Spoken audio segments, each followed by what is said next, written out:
When my son told me that I would not be welcome at his house for Christmas, I smiled, got in my car, and made one call.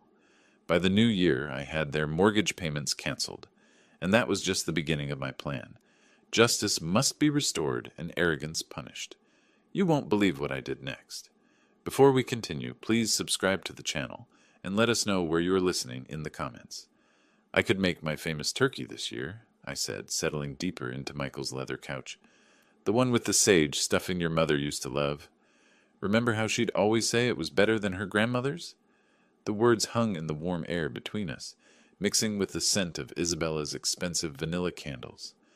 Michael shifted beside me, his wedding ring catching the light from their 12-foot Christmas tree. Something in his posture changed, shoulders pulling inward like he was bracing for impact. Dad, unfortunately, you won't be welcome here for Christmas. The words hit me like a physical blow. I blinked, certain I'd misheard. What do you mean? Why wouldn't I be welcome? Michael couldn't meet my eyes, his gaze fixed on the marble coffee table, the one I'd helped him pick out last spring when Isabella decided their old furniture wasn't sophisticated enough. Isabella's parents are coming and they'd prefer if you weren't here. My hands went cold. They'd prefer? It's just easier this way, Dad. You know how her family is about traditions. They have their own way of doing things. His voice got smaller with each word, like he was shrinking inside himself. I looked around the living room, at the silk curtains I'd paid for when Isabella complained about privacy, at the hardwood floors that had come from my second mortgage, at the crown molding that had maxed out my credit card. Every inch of this house bore my fingerprints, my sacrifice, my love for my son. Their own way, I repeated slowly. And what way is that, Michael? He flinched. Dad, please don't make this harder than it has to be. Through the kitchen archway, I could see Isabella's new KitchenAid mixer, the professional-grade one she'd insisted she needed for her holiday baking phase that lasted exactly 3 weeks. $2,000 of my money sitting there, probably used twice since October. Where will I spend Christmas, then? The question came out quieter than I intended. Michael's face crumpled. Maybe you could, I don't know, maybe visit Aunt Rosa, or we could do something the weekend after. The weekend after. Like Christmas was just another appointment that could be rescheduled for convenience. I stood up, my knees protesting after 8 years of carrying this burden alone. I see. Dad, wait. But I was already moving toward the door, past the family photos where my face grew smaller and more distant in each frame, past the coat closet that held Isabella's $1,000 jackets. My hand found the doorknob, solid and cold under my palm. Son, I said without turning around. Tell Isabella's parents, I said, Feliz Navidad. The December air hit my face like a slap as I walked toward my truck. Behind me, I heard Michael call my name once, then the soft click of the door closing. Final. Absolute. I sat in the driver's seat for a moment, engine off, watching the Christmas lights twinkle in the windows of houses I'd never be welcome in. My phone buzzed, probably Michael wanting to smooth things over with empty promises and guilt. I didn't answer. Instead, I turned the key and drove into the darkness, leaving behind the warm glow of the house I'd bought, but would never belong in. The heater hummed against the December cold as I navigated the familiar streets toward home. South Hills sprawled around me, every neighborhood corner holding memories of the man I used to be, the one who believed family meant everything, who'd give his last dollar to see his son smile. That man was a fool. I stopped at the red light on 29th and Grand, watching a young father load Christmas presents into his SUV. His kids pressed their faces against the window, breath fogging the glass with excitement. Once upon a time, that had been Michael and me. Before Isabella, before I became nothing more than a walking ATM with inconvenient emotions, the numbers started rolling through my head like a broken slot machine.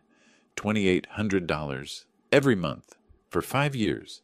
My calculator had given up trying to make sense of it last spring when I'd finally added up the total, $140,000. More money than Maria and I had saved for our entire retirement. Gone. Just gone. I pressed the accelerator harder than necessary as the light turned green. The truck responded with a growl that matched my mood. 5th Street. That was where I'd refinanced my house. Our house, Maria's, and mine. to cover their down payment. The loan officer had looked at me with pity I hadn't recognized at the time. "Mr. Flores, are you sure about this? You're putting a lot at risk for someone else's investment." Someone else's investment? Not my son's future, not my family's security. Someone else's investment. Lincoln Street, the bank where I'd taken out a second mortgage when Michael lost his job 2 years ago. "Just temporary, Dad. Just until I get back on my feet." Isabella had stood behind him, $700 purse slung over her shoulder, nodding sympathetically while mentally calculating how much my desperation was worth. Nothing, as it turned out. My desperation was worth nothing to them. I pulled into my driveway, the one with the cracked concrete I couldn't afford to fix, because every spare dollar disappeared into their perfect suburban fantasy. The porch light flickered, another repair I'd been putting off. Inside, the house felt hollow without Maria's laughter, without the warmth of family gatherings that would never happen again. My phone rang as I fumbled with my keys, the shrill tone echoing off the empty walls.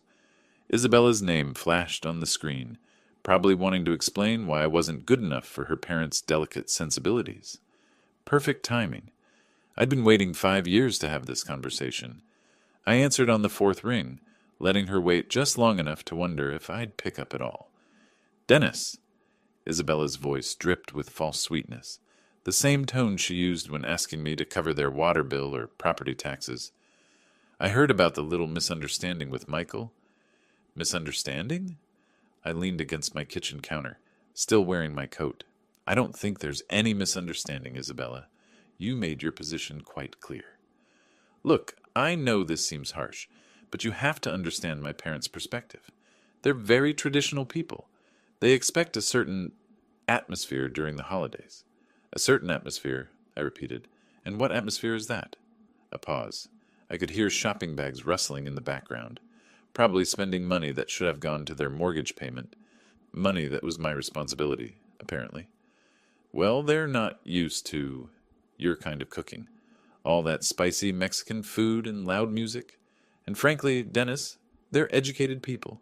They expect conversations about current events, literature, art, you know." The words hit harder than a physical blow. 8 years of biting my tongue, of swallowing insults for Michael's sake, of pretending not to notice the way she looked at me like I was some kind of hired help. "My kind of cooking." My voice stayed level, controlled. "You mean the food you ate every Sunday for 3 years when money was tight? The tamales you said reminded you of your grandmother?" That was different. We were appreciative then, but now with my parents... "Now with your parents, you can't have the Mexican peasant embarrassing you at your fancy dinner table." The false sweetness evaporated. "Don't be dramatic, Dennis. This isn't about race, it's about class. My father graduated summa cum laude from Washington State. My mother speaks 4 languages. They summer in the Hamptons. What exactly would you contribute to dinner conversation? Stories about laying tile?" Heat flooded my chest, but I kept my voice steady. "I built a business from nothing after your husband's grandfather died. I've employed over 50 people. I've paid more in taxes than your father made in his best year. Money isn't everything, Dennis. Breeding matters. Education matters. And frankly, Maria understood her place better than you understand yours." The line went dead silent. She'd crossed it. The line I didn't even know existed until she'd stomped across it in her designer heels. "What did you say about my wife?" "I'm just saying she knew how to blend in better. She didn't make waves. She understood that some spaces weren't meant for her." My hand tightened around the phone until my knuckles went white. "Maria had more class in her little finger than your entire bloodline will ever possess." "Oh, please. She was a house cleaner who got lucky. At least she had the good sense to stay quiet about it." "Isabella?" My voice dropped to something I didn't recognize. "I want you to listen very carefully. This conversation is over. We're done pretending to be family. You can't just..." "We're done," I repeated, and ended the call. I set the phone down carefully on the counter, my hands surprisingly steady. Around me, the kitchen felt different, smaller but somehow cleaner, like a weight had been lifted from the air itself. I walked to my desk in the corner, pulled out the manila folder I'd been avoiding for months. Bank statements, mortgage papers, 5 years of automatic transfers that had bled me dry while they lived like royalty. Time to stop the bleeding. Part 4. The first decision, canceling the mortgage. The documents spread across my kitchen table like evidence at a crime scene. 5 years of bank statements, each one showing the same automatic transfer. $2,800 on the 15th of every month, vanishing from my account into theirs. A paper trail of my own stupidity. I pulled out my calculator and started adding. The first year, $33,600. The second year, another $33,600. By the third year, I'd stopped buying myself new clothes. The fourth year, I'd started shopping at discount grocery stores. This year, the fifth year, I'd been eating peanut butter sandwiches for lunch to make ends meet. $143,400. Not counting the down payment, not counting the times I'd covered their utilities when Isabella's shopping addiction got out of hand. Not counting the new roof, the landscaping, the furniture that was essential for their lifestyle. I sat back in my chair, looking at the numbers until they blurred. Maria's life insurance money, my retirement savings, the college fund we'd started for grandchildren I'd apparently never be allowed to see. All of it gone, poured into a house where I wasn't welcome for Christmas dinner. I reached for my phone, scrolled through my contacts until I found the number for my bank. The automated system offered me options in English and Spanish. How thoughtful, how accommodating to people like me. Customer service, this is Jennifer. How can I help you today? I need to cancel an automatic transfer, I said, my voice steadier than it had been in years. Certainly, sir. I'll need your account number and some verification information. I rattled off the numbers, watched her type in the background. Professional, efficient, no judgment about why a 62-year-old man was canceling payments to what was probably his son's mortgage. I see the transfer you're referring to, Mr. Flores. $2,800 monthly to Wells Fargo, account ending in 7423. How long have you been making this transfer? 5 years. The words tasted bitter. And you want to cancel it effective immediately?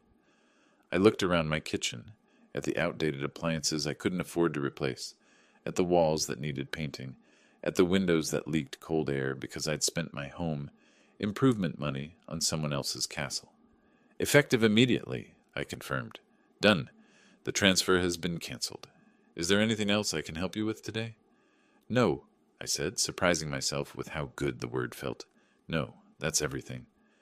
I hung up and sat in the sudden quiet of my house. Outside, December darkness was settling over Spokane, Christmas lights twinkling in windows where families gathered without conditions, without judgment, without the need to hide who they were. For the first time in 5 years, next month's budget would balance. For the first time since Maria died, I could afford to fix my porch light, buy decent groceries, maybe even take a vacation. I gathered up the bank statements, the mortgage papers, all the evidence of my generosity. Then I walked to my fireplace, struck a match, and watched 5 years of martyrdom turn to ash. The fire felt warm on my face, warmer than I'd felt in years. My phone buzzed with a text message, probably Michael wanting to apologize, or Isabella, needing money for something essential like new throw pillows. I didn't check it. Instead, I poured myself a glass of the good whiskey, the bottle I'd been saving for a special occasion that never seemed to come. Tonight felt special enough. I raised my glass to the empty room, to Maria's photo on the mantel, to the man I used to be and the man I was becoming. Merry Christmas to me, I said, and meant it. Part 5. Isabella's Provocation. The next morning arrived crisp and clear, December sunlight streaming through my kitchen windows as I nursed my second cup of coffee. For the first time in years, I wasn't calculating how much money would disappear from my account in 3 days. The freedom tasted better than the Colombian blend I'd finally allowed myself to buy. My phone rang at exactly 10:47 a.m. Isabella's name flashed on the screen like a warning label. Dennis! Her voice carried that familiar tone of barely concealed impatience. I need you to pick up my parents from Spokane Airport. Their flight from Portland arrives at 2 o'clock. I set down my mug carefully, watching the steam curl toward the ceiling. Isabella, did you forget about our conversation yesterday? Look, Whatever that was about, we need to focus on practical matters now. My parents need transportation, and you're the only one with time during the day. The audacity was breathtaking. Less than 24 hours after telling me I wasn't worthy of sharing Christmas dinner with her family, she expected me to serve as their personal chauffeur. And you're asking me because that's what family does, Dennis. They help each other. Her voice sharpened with irritation. Besides, let's be honest here. You're not my rival. You're too weak to be my rival. So just get in your truck and pick them up. There it was, the final insult wrapped in a command. What airline? I asked quietly. Alaska Air, Flight 447. They'll be at baggage claim Carousel 3. And Dennis, they're expecting someone who can handle their luggage properly. Don't embarrass us. I could hear her nails tapping against something hard. Probably her granite countertop, the one I'd paid for when she decided laminate wasn't suitable for her dinner parties. Of course, I said. I'll take care of everything. Good. And wear something decent. Maybe that blue shirt you wore to Michael's graduation. They notice things like that. The line went dead. She hadn't even said thank you. I sat back in my chair, looking at my phone's blank screen. 2:00. Flight 447. Baggage claim Carousel 3. I glanced at the wall clock above my sink. 10:52 a.m. Plenty of time. I poured myself another cup of coffee, added an extra spoonful of sugar, and opened yesterday's newspaper to the crossword puzzle I hadn't finished. 7 across. Delayed gratification. 12 letters. The answer would come to me eventually. Part 6. The Airport Trap. At 2:15 p.m., I was settling into my favorite armchair, with a fresh cup of Earl Grey and the Spokane Review's Sunday edition. The crossword from yesterday lay completed on my coffee table. Delayed gratification had been postponement. My phone buzzed against the wooden surface. Isabella's name again. I let it ring. The December sun slanted through my living room windows, warming the space where I'd spent so many lonely evenings counting the cost of my generosity. Today the silence felt different. Earned, intentional. 2:47 p.m. The phone buzzed again. This time I could see the preview of her text. Dad, where are you? My parents are. I turned the phone face down and returned to the sports section.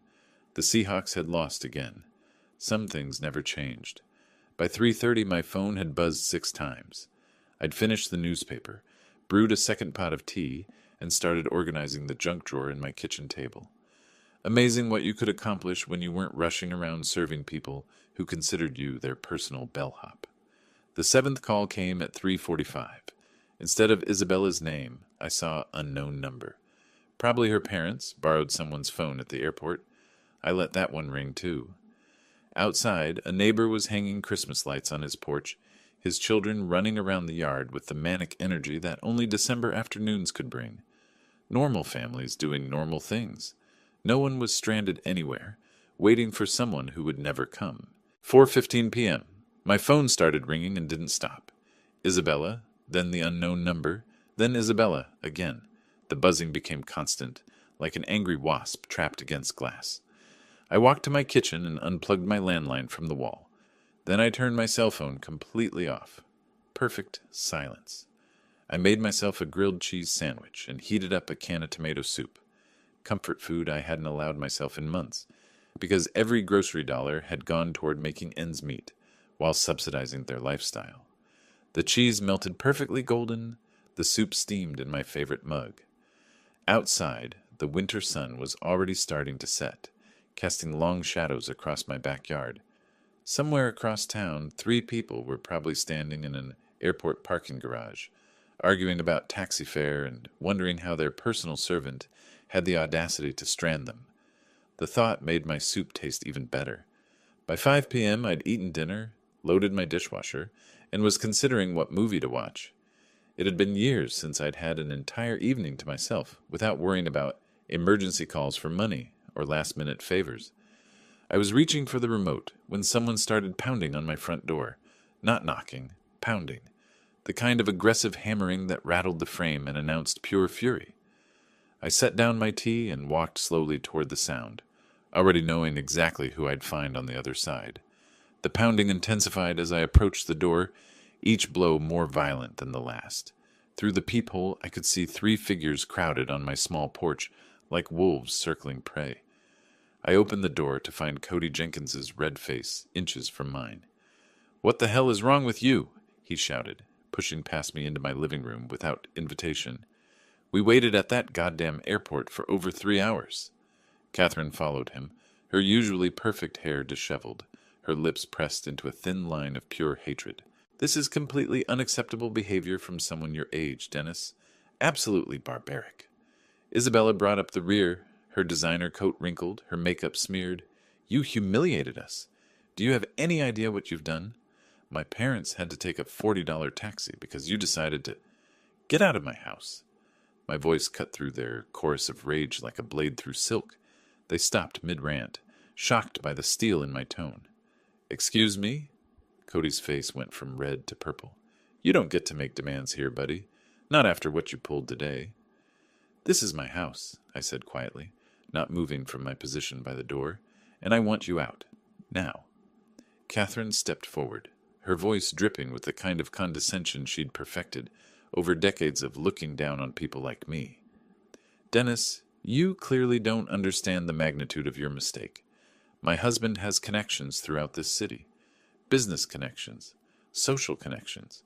You can't treat people like us this way and expect—" "This was a lesson for you," I interrupted, meeting her gaze steadily. "A lesson about your excessive arrogance and your poor treatment of people you consider beneath you." Isabella's mouth fell open. "A lesson? Who do you think you are to teach anyone anything? You're nobody. I'm someone who finally stopped being your personal bank account and taxi service." I stepped aside and held the door open wider. "The lesson is over. You can leave."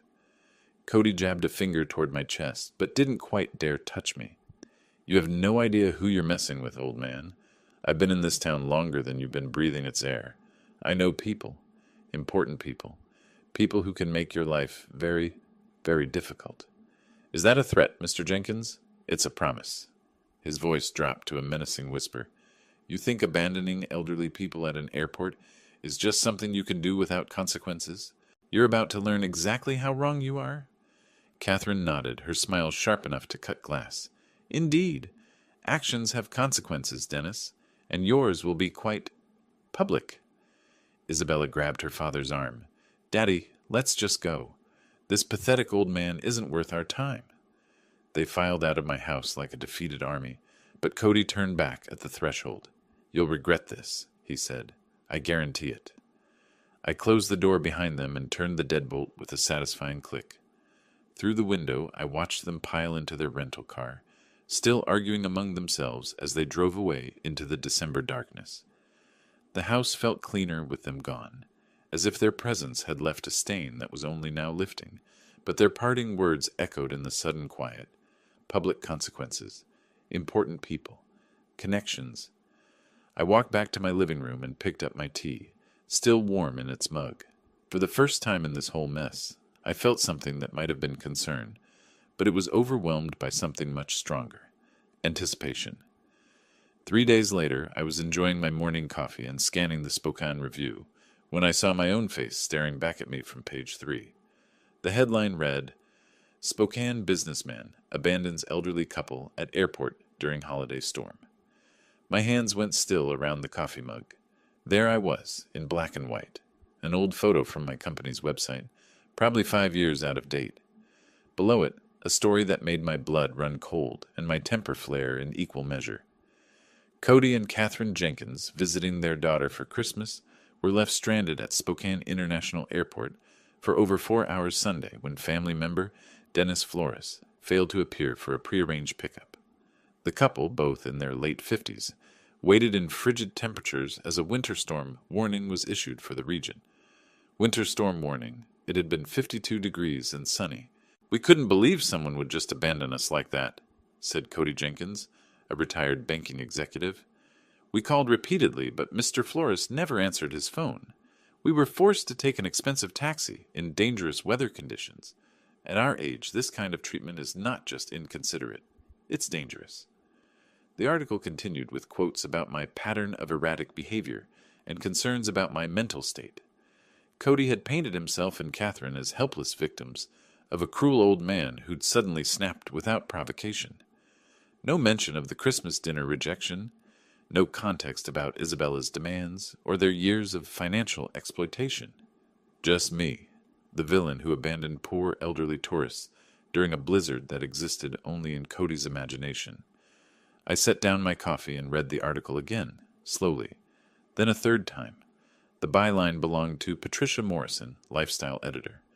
I didn't recognize the name, but I recognized the strategy. Cody had called in favors, used his banking connections to get this story placed exactly where it would do maximum damage to my reputation. Smart, very smart.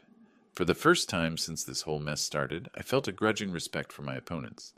They weren't just entitled trust fund babies throwing tantrums. They were strategic, calculating.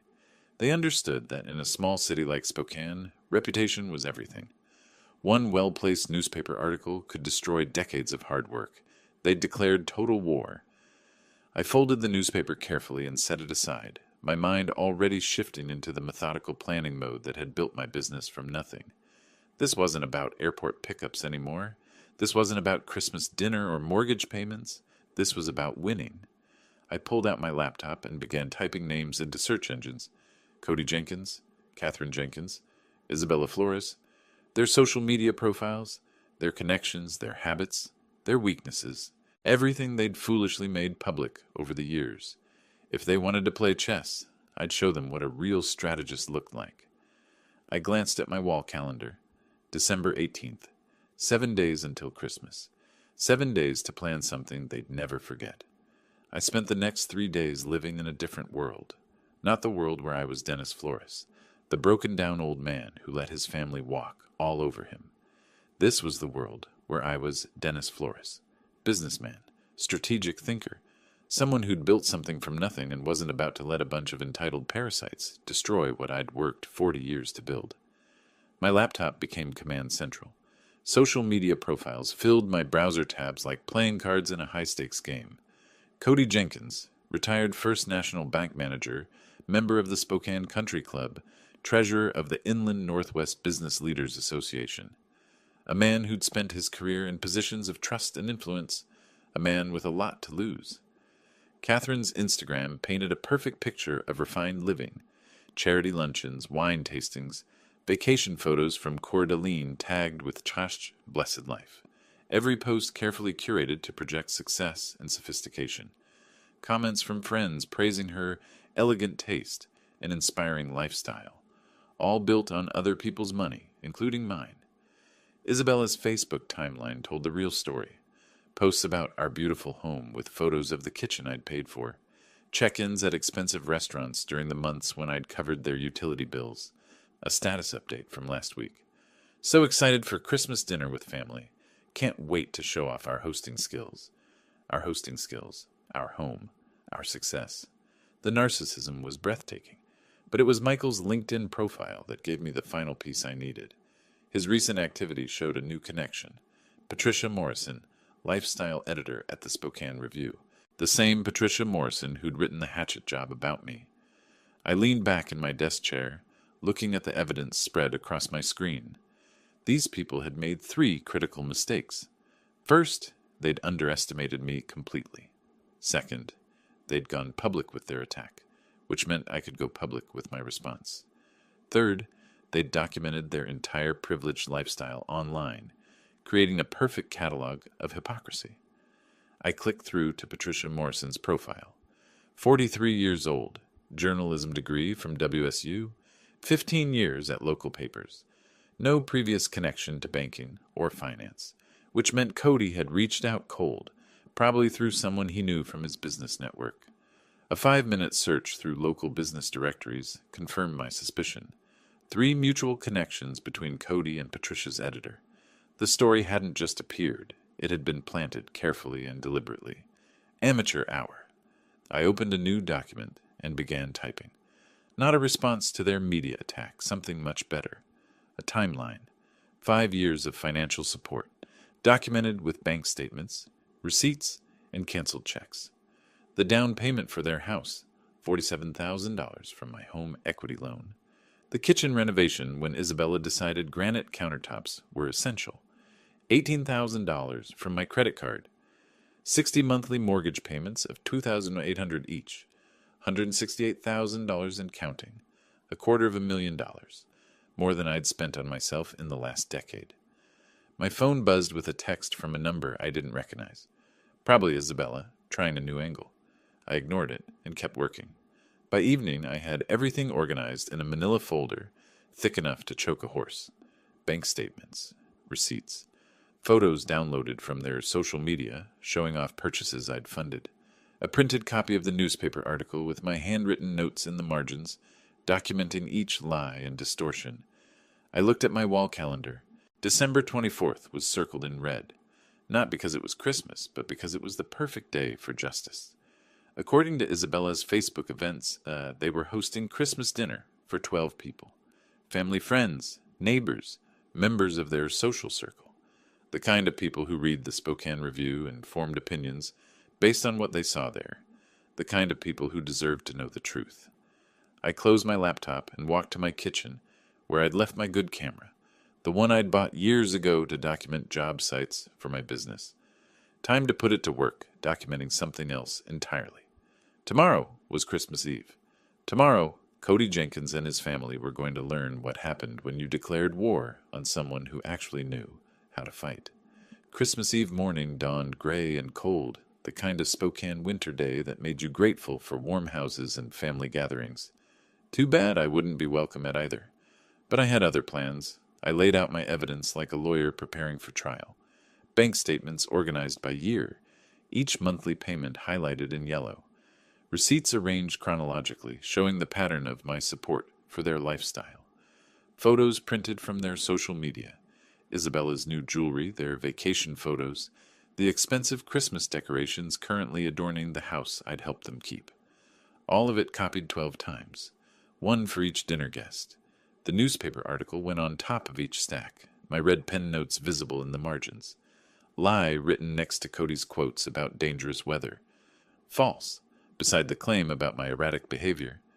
Missing context, highlighted where they'd failed to mention 5 years of financial support. I dressed carefully in my best suit, the navy blue one I'd worn to Maria's funeral, pressed and ready for another kind of farewell. Today I was saying goodbye to the man who'd been a doormat for his family. Tonight I'd be someone who commanded respect. At 6:30 p.m. I loaded my briefcase with the evidence packets and drove to Kendall Yards. Their house glowed with warm light, cars filling the driveway and lining the street. Through the front windows I could see figures moving around the dining room, Isabella playing hostess in the home my money had helped them buy. I parked across the street and checked my watch. 6:45. Perfect timing. Late enough that everyone would be seated for dinner. Early enough that they'd still be on the main course. No easy escape for anyone. The front door was unlocked. Of course it was. Isabella loved to show off how safe their neighborhood was, how they didn't need to worry about security, like people in rougher areas. I let myself in quietly, the warm air hitting my face along with the sounds of laughter and conversation from the dining room. And then Catherine said, "But darling, that's not how we do things in our family," someone was saying, followed by more laughter. Our family. After everything they'd done to exclude me from it. I walked into the dining room carrying my briefcase, 12 faces turning toward me with expressions ranging from surprise to horror. Isabella froze with her wine glass halfway to her lips. Michael's face went pale. Cody and Catherine looked like they'd seen a ghost. "Good evening, everyone," I said calmly, setting my briefcase on their marble sideboard. "I hope you don't mind me joining your Christmas celebration." Isabella found her voice first. "Dennis, this is completely inappropriate. You need to leave immediately." "Actually," I said, opening my briefcase and pulling out the first stack of papers, "I think your guests deserve to know who really paid for this dinner, this house, and this lifestyle you've been showing off." A woman I didn't recognize, probably one of Catherine's charity friends, leaned forward with curiosity. "What is he talking about, Isabella?" "He's having some kind of episode," Isabella said quickly. "Michael, call someone." But I was already moving around the table, placing a packet of documents in front of each guest. "Here are the bank records," I said conversationally. 5 years of financial support, $168,000 in mortgage payments alone, plus the down payment, renovations, furniture, appliances, everything you see around you. The room went silent except for the rustling of papers as 12 people began examining the evidence. I watched their faces change as they absorbed the numbers, the dates, the undeniable proof of my generosity and their deception. "This is," one man started, then stopped, staring at a bank statement. "Outrageous," finished the woman across from him. "Isabella, why didn't you tell us any of this?" Isabella's perfect composure was cracking. "It's more complicated than it looks. Dennis volunteered to help us. We never asked." "Actually," I interrupted, pulling out the newspaper article, "let's talk about what you did ask for, and what you told the media about me." The temperature in the room seemed to drop 10 degrees. I placed copies of the newspaper article on the table, watching as the dinner guests recognized my photo from the unflattering story that had run 3 days earlier. "Now," I said, my voice carrying clearly through the sudden silence, "let's talk about the real manipulators in this family." Cody's face had gone from red to ashen. Catherine sat rigid in her chair, her wine glass forgotten in her hand. "Mr. Jenkins here used his banking connections to plant this story," I continued, tapping the newspaper. "Notice how I'm portrayed as unstable and dangerous, abandoning poor elderly people in freezing weather." A gray-haired man in an expensive sweater looked up from the article. "Cody, what is this about?" "The weather was 52 degrees and sunny," I said before Cody could answer. "And they weren't stranded tourists. They were Isabella's parents, coming to the Christmas dinner I'd been banned from attending because I wasn't good enough for their company." Catherine finally found her voice. "That's not... We never said..." "You never said what, Catherine?" I pulled out my phone where I'd screenshotted several of Isabella's social media posts. "That I was too low-class for your parents? That my Mexican food and working-class conversation would embarrass you in front of your educated friends?" The woman I'd identified as one of Catherine's charity friends shifted uncomfortably. "Catherine, surely you didn't..." "He's twisting everything," Cody blustered, but his voice lacked conviction. "This man has serious mental health issues. The stress of aging, financial problems..." "Financial problems?" I almost laughed. "Mr. Jenkins, I've been supporting your daughter and son-in-law to the tune of nearly $3,000 a month for 5 years. The only financial problems here are the ones you're about to have." I turned to address the entire table. "These people have taken $200,000 from me while calling me names behind my back. They've manipulated my son against me, banned me from family gatherings, and when I finally stood up for myself, they tried to destroy my reputation in the newspaper." Michael spoke for the first time, his voice barely above a whisper. "Dad, I didn't know about the newspaper." "Your wife knew," I said quietly, "and her parents orchestrated it. They turned me into a villain for refusing to be their personal ATM and chauffeur." The social dynamic in the room was shifting like tectonic plates. I could see it in the guests' faces, the gradual realization that everything they'd been told about tonight's generous hosts was built on lies. "This is unconscionable," said an elderly woman in pearls staring at the bank statements. "Cody, how could you let your daughter take advantage of this man's generosity, then attack him publicly when he stopped enabling it?" Cody's carefully maintained facade was crumbling. "You don't understand the full situation." "I understand perfectly," the woman interrupted. "This man has been supporting your family financially while you treated him like hired help. And when he finally said no, you tried to ruin his reputation." Catherine's voice came out strangled. "He abandoned us at the airport. After you told me I wasn't welcome at Christmas dinner because my presence would be inappropriate for your parents," I said calmly. "After 5 years of paying their bills while you looked down on me for my ethnicity and education level." The silence was deafening. 12 people staring at Cody and Catherine with expressions ranging from disgust to embarrassment for having associated with them. Isabella made one last desperate attempt to control the narrative. "Everyone, please. This is a family matter that's gotten out of hand." "No," I said firmly. "This stopped being a family matter when you made it public, when you used the newspaper to attack my character, when you decided my reputation was acceptable collateral damage for your pride." I looked around the table at faces I didn't recognize but who now knew exactly who I was. "I wanted you all to know the truth before you read about Dennis Flores in the paper again, because you will read about me again. But next time, it'll be the real story. I closed my briefcase and straightened my tie. Enjoy the rest of your dinner. It's the last one I'll be paying for. As I walked toward the door, I could hear the eruption beginning behind me. Voices raised in accusation, questions demanding answers, the sound of a carefully constructed social facade falling apart. It was the most beautiful Christmas music I'd ever heard. The letter arrived on a Tuesday morning in March, delivered by certified mail with the weight of legal consequences behind every word.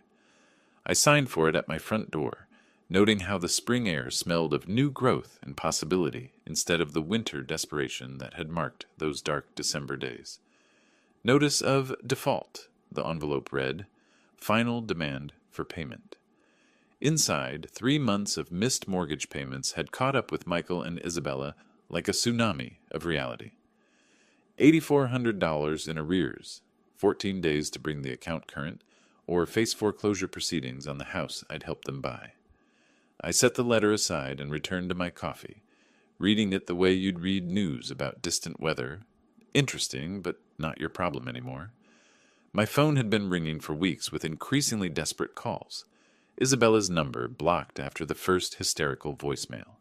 Cody and Catherine, whose social standing in Spokane had evaporated like morning mist after their Christmas dinner humiliation. Even Michael, whose calls I'd been ignoring out of a mixture of anger and curiosity about how long it would take him to swallow his pride. The answer, apparently, was 97 days. He knocked on my door that Thursday evening, no longer the confident man who'd excluded me from Christmas dinner, but someone who looked like he'd aged a decade in 3 months. Dark circles under his eyes, his expensive suit wrinkled, the smell of desperation clinging to him like cheap cologne. "Dad," he said when I opened the door, "we need to talk." I stepped aside to let him in, noting how he looked around my house like he was seeing it for the first time. The new furniture I'd bought with my first mortgage-free paycheck, the fresh paint on walls that hadn't been updated in 8 years, because every spare dollar had gone to his lifestyle.